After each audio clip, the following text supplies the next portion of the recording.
ভারতে প্রধানমন্ত্রী নরেন্দ্র মোদীর শপথ গ্রহণ অনুষ্ঠানে যোগদান শেষে রাতে দেশে ফিরবেন প্রধানমন্ত্রী শেখ হাসিনা।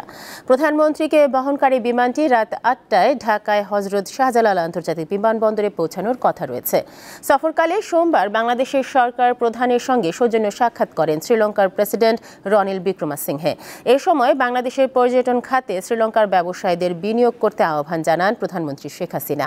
এছাড়াও কৃষি ও সামুদ্রিক খাতে পারস্পরিক সহযোগিতার বিষয়ে উভয় পক্ষের মধ্যে আলোচনা হয়।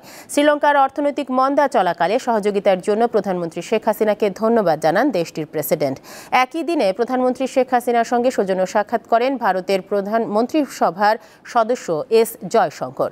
এ সময় দ্বিপাক্ষিক নানা বিষয়ে তাদের মধ্যে আলোচনা হয়। আলোচনাকালে দুই দেশের সম্পর্ক অনন্য উচ্চতায় পৌঁছেছে বলে মন্তব্য করেন ভারতের কেন্দ্রীয় মন্ত্রী।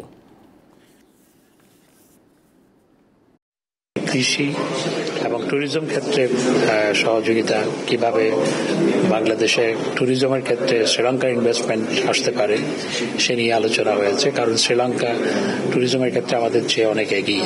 ভারতের ইউনিয়ন মিনিস্টার জয়শঙ্কর দেখা করেছেন।